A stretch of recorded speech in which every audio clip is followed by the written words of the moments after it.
A big hello to all our viewers, old and new. My name is Sarah Abraham, and I am a speech therapist working here at PlayStreet, Bangalore, India. And my name is Miraculin, and I'm an occupational therapist working at PlayStreet, India. PlayStreet is an organization that provides educational services to help children with special needs become independent and live up to their potential. We also offer parent empower programs, integrated schooling program, and a variety of clinical services. In recognition of Autism Awareness and Acceptance Month, we would like to center our discussions around augmentative and alternative communication, AACs. And our goal is to emphasize the significance of AAC, address the challenges that are associated with it, and promote greater awareness of this essential aspect of autism advocacy. So we are currently in the 13th talk of the fourth segment, which is also the last segment, which looks at the AAC stories of not giving up. So our topic for today is stories of empowerment, the lives and voices of individuals who use AAC. And today we are so honored to have Mr. Lance McLemore as a speaker, and he has been using his AAC for the last 12 years after receiving his high-tech communicative aid while he was in university. And his current AAC system that he's using is the LAMP Words for Life on an accent of 1,000 words, and he's graduated from the University of Alabama, and he has completed his bachelor's in studio art as well as philosophy. He works as an ambassador especially for autism advocacy, especially in terms of using the AAC device. And his important message to all the people around is to remind people that the purpose of AAC is to make life easier, make it easier for relationships, and to increase inclusion in all spheres of life. Lance, thank you so much for taking time out to be with us here today. I'm happy that you all asked me to come. I'm happy that you all asked me to come. I know I think I think we're enjoying this more is because we're going to get to interact with you, and also our viewers are going to get to see how you use your device and get into conversation with us today. And I think that is really exciting for us. I'm excited too. I'm excited too. Awesome. So is there anything that you would like to share with our viewers right before we jump into the questions? I can't not think of anything. I can't not think of anything. Anything. Okay. Lance, is it okay if I ask you to just show your device so people can just see it, just to see how,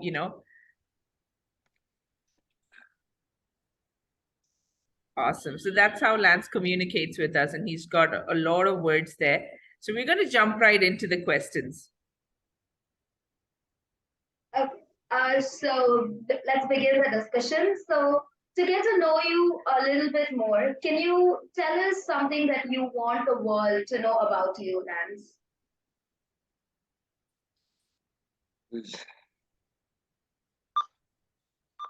I think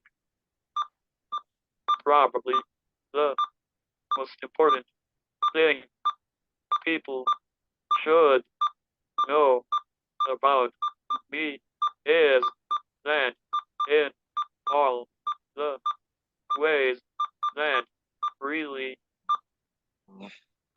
matter, I'm like everyone else. I have the same needs and desires, and people seem to forget that easily. I think probably the most important thing people should know about me is that in all the ways that really matter, I'm like everyone else. I have the same needs and desires, and people seem to forget them easily. Yeah. That's very true. That's something that comes along with, how we always say, and we've had one of our children also who is an AAC user mention that to us, and he thinks that people think that we don't know anything, and I think you would have also gone through that, in so many years, because you're somebody who's on the spectrum, somebody who's got apraxia. You've had all the difficulties, and there's always that thought that, people who are nonverbal don't understand, or they think that you don't know how to connect and communicate. And how has that journey been for you? When I didn't have a way to communicate, I felt invisible. And when I finally got a good communication system, it's like people were finally able to see me, and then I actually had a brain that worked.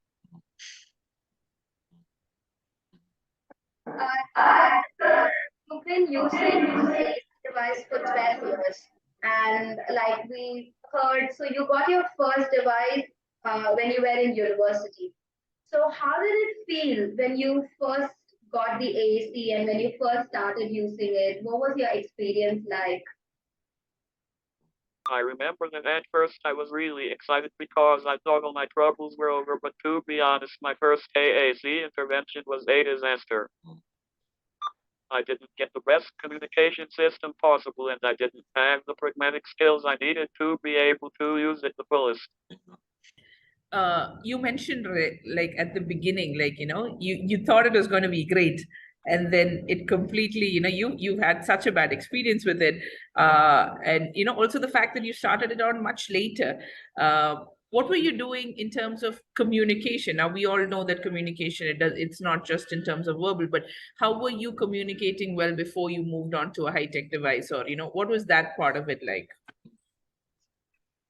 Before I got my first high-tech system, I would write things down in a notebook, but most of the time I thought it was too slow and too much trouble, so most of the time I didn't communicate at all.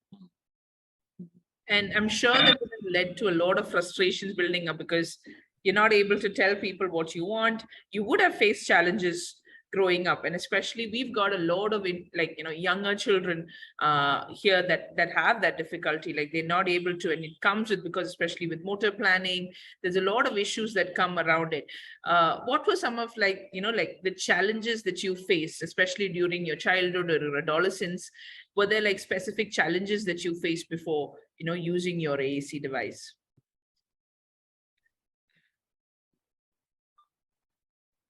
For me, I had trouble understanding just how to have a basic conversation. It seems like an easy thing that most people don't think about, but too many of us, it's a big barrier. I had a communication device, and I understood how it worked, but I didn't know how to actually use it to have a conversation. I had a communication device and I understood how it worked, but I didn't know how to actually use it to have a conversation.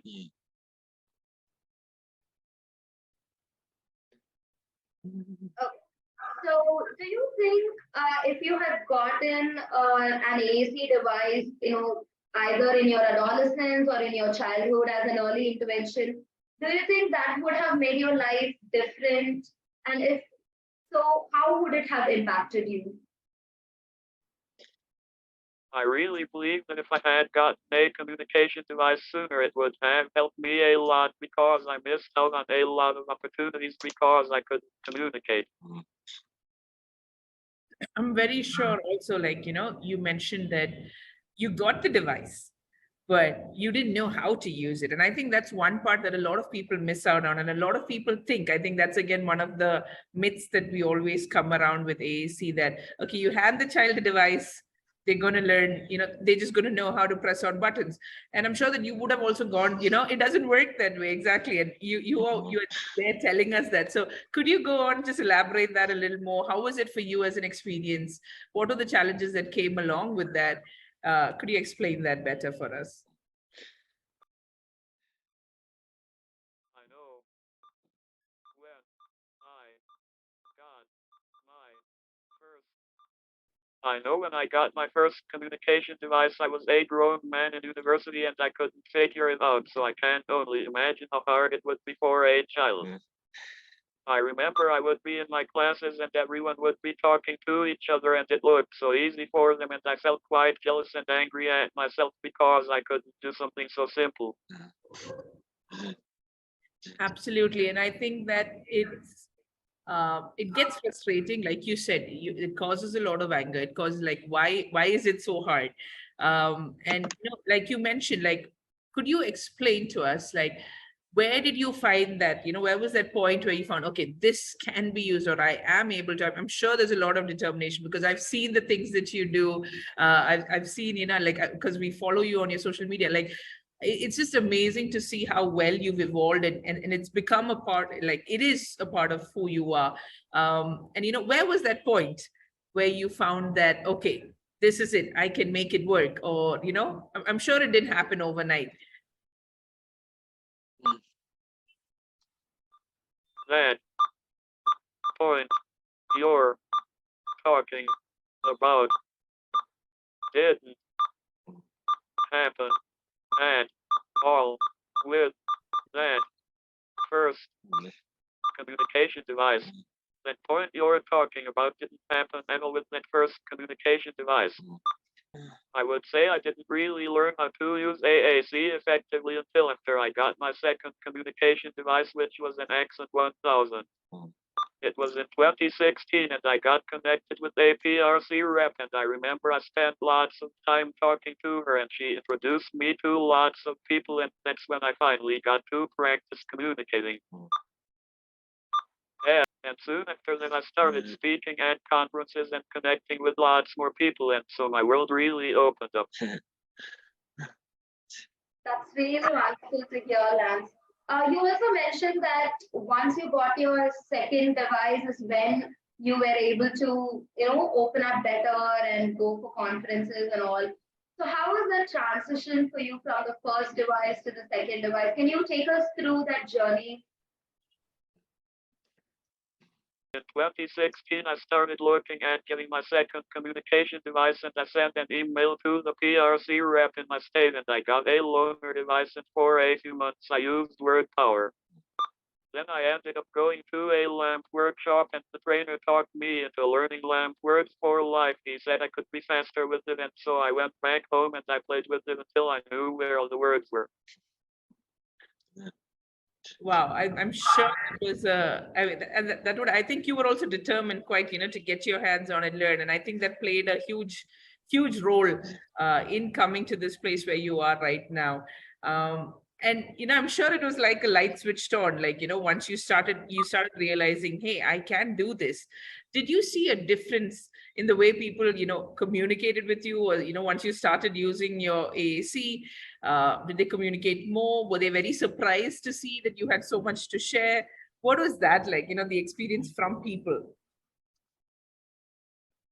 With my second device, I was a lot faster, which really helped with conversations, and I think many people were surprised that I actually had a working mind. I'm sure. So I think that was also a very good difference in your life, I'm sure. So far it has been a very good impact on you. Do you think is there any disadvantage in using an AAC device? What would you say are the pros and the cons of using an AAC device?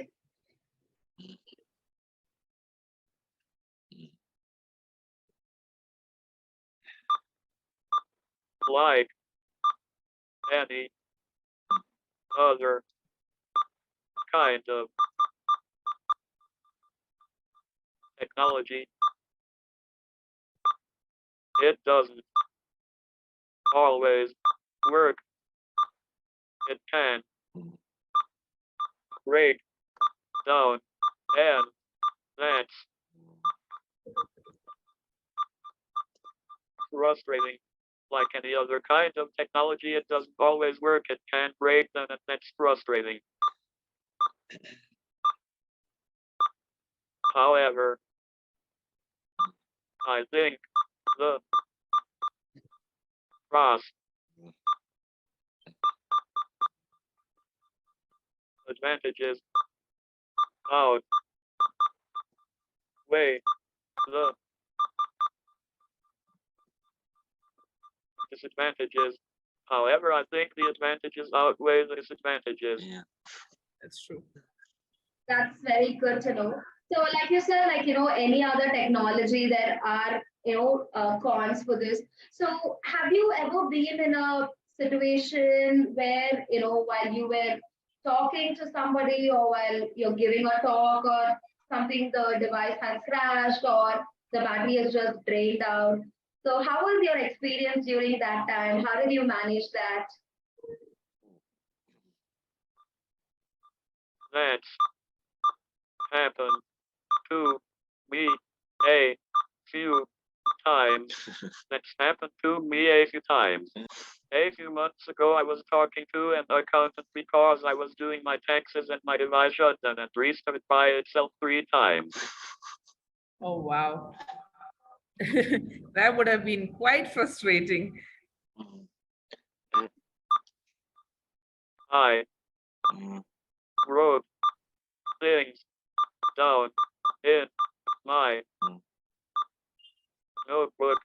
I wrote things down in my notebook. I'm gonna make, the quick shift just to keep going.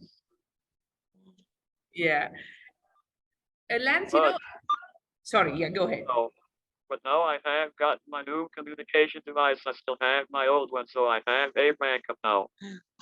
Yeah, I think, yeah, definitely with devices, I think that's always a good thing to always have that.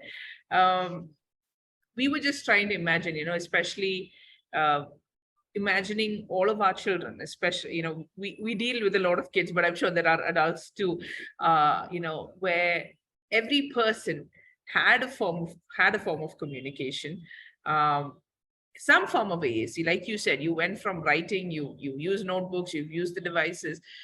Every child who has a communication difficulty has the AAC device, or again, like you said, it's not just about a device, but knowing how to use it. How would you think, how things would be so different, or especially in terms of acceptance? I think that's one thing that we fight a lot, or we face as professionals, trying to get that across to people, that this too is communication, that they are talking, it is not lesser than speech. It's a whole battle that keeps going on. How would what would that look like for you, or what would you imagine that to be?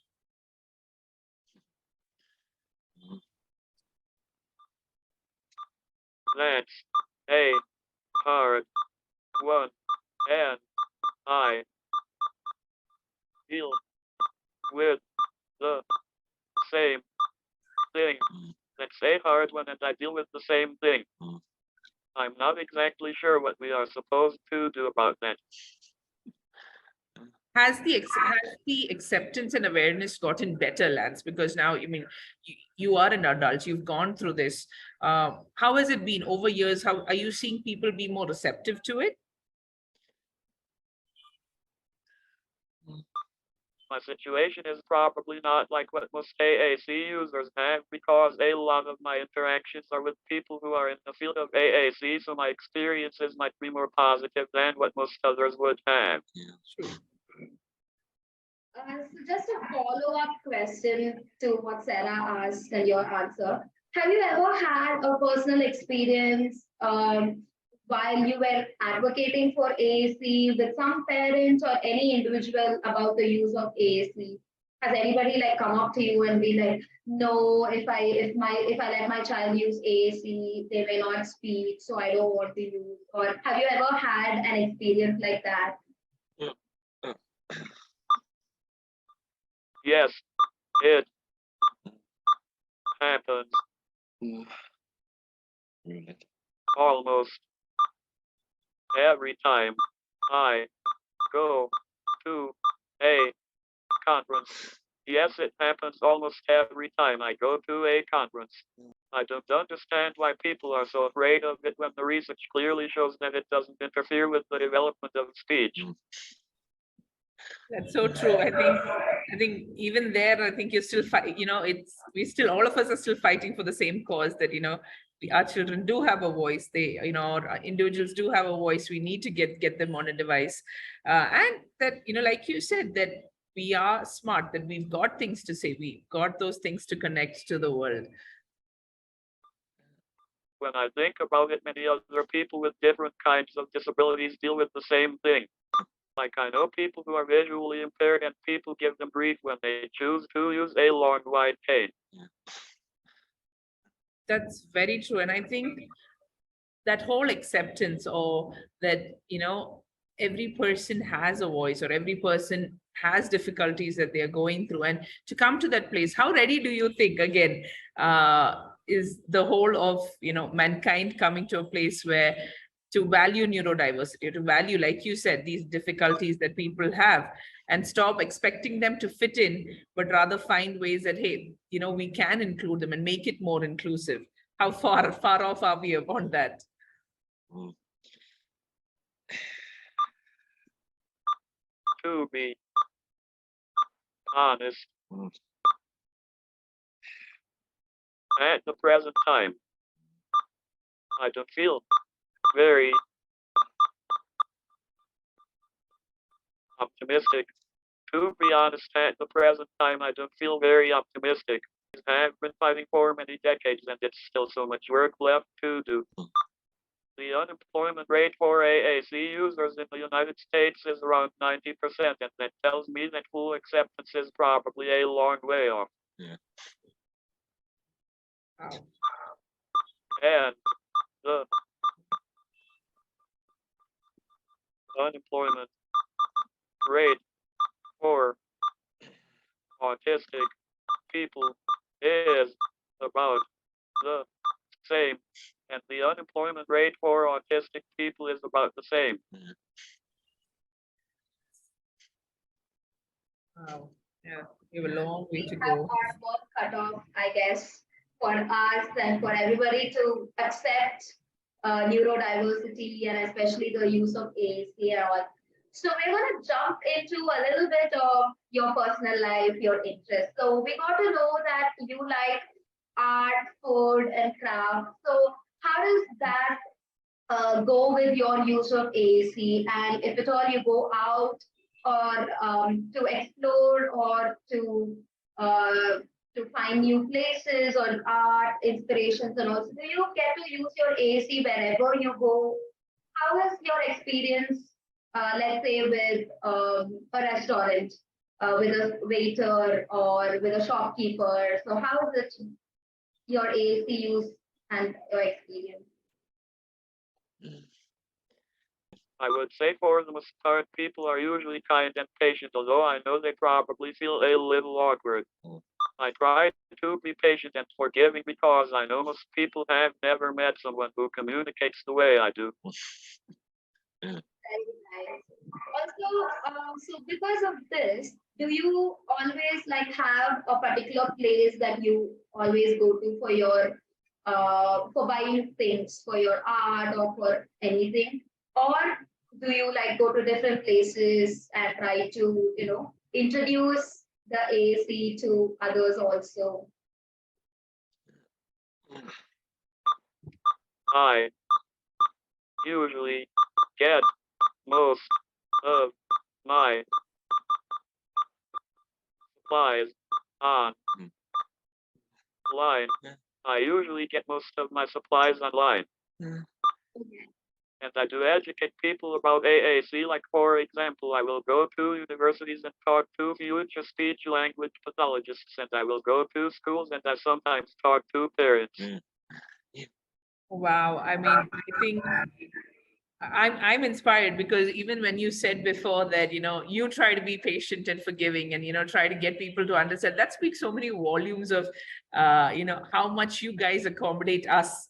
Like it's not easy to do that. And, your heart's so big enough to allow that. And even like you mentioned right now, that you go around trying to bring in their awareness, try to help people, like you said, go to speech pathologists who are still studying. It's not an easy task, and I think that's something that you're putting your heart out there to do it, and you're facing it as it comes. So just to add on to that, what would you like to tell, using this platform? We've got professionals, we've got speech therapists, we've got OTs, we've got special educators, we've got a lot of professionals who watch us. And what would you like to tell them about how important their role is and, about using an AAC device. What would you like to tell them using this platform? I would say they are in a very important and privileged position because they have the ability to help someone find a way to communicate and in so doing help them connect to the world and have a meaningful future. That is so true. So we as professionals will keep that in mind, and we will try to motivate individuals to promote the use of AAC better. So in terms of communication with AAC device, do you think it's a little bit better to communicate with another autistic individual than to communicate with a neurotypical individual? How has that been for you? That is so true. So we as professionals will keep that in mind, and we will try. I don't often get the opportunity to interact with other autistic people, but when I have, it's been kind of disappointing. Some of them do not yet really have the ability to communicate with me, and others talk quite a lot and ignore me. And I think so that because we're dealing with so many things. You've got so many places that they need to also feel regulated, feel calm. And, you've got so many places of that, even for children, people who are on the spectrum, to bring all of that together and then come to a place of communication. So I think that can definitely, it's a long journey ahead. But our hope is to get all of, to spread the word across, saying that there is a way to communicate. It's not that they don't want to communicate. I think they all are strong communicators. It's just giving them that voice and showing them that, hey, you can do this, and getting them to know that they have a voice too. And just on that note, Lance, even when we're wrapping up right now, just want to ask you, what is something that you would like to tell other individuals who are on the journey? Okay, maybe they've just started it, or, even parents, because we've got a lot of parents who are watching who are very apprehensive of going into this. Should I start? Should I not start? There's a lot of questions that come along with that. What would you like to tell them, especially those who are thinking about, okay, we need to use an AAC device? I think, what would you like to share with those individuals? I would ask them to take an honest look at how their life is going now and try to imagine what it would be like with a communication device. For me, I finally decided to get a communication device because I knew that without being able to communicate, my life would be very limited with much fewer choices. And I would also ask them, what do you have to lose by trying it? And I would also ask them, what do you have to lose by trying it? Absolutely. That's so true. And I think that, how you beautifully said it, that your life, that it was communication is a right that everybody has, and being able to use that, I think that's a very, very important factor.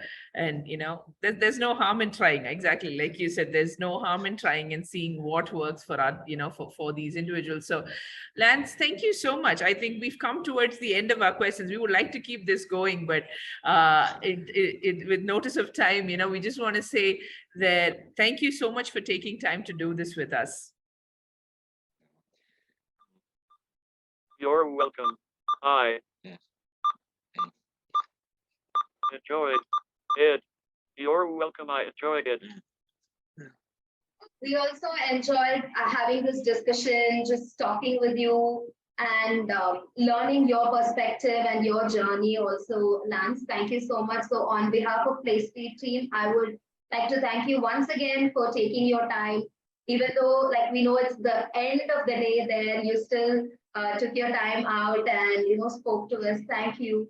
So we hope that, with stories like yours, an inspiring journey, we and all the parents who are listening, they also understand that it's never too late to start using a communication device.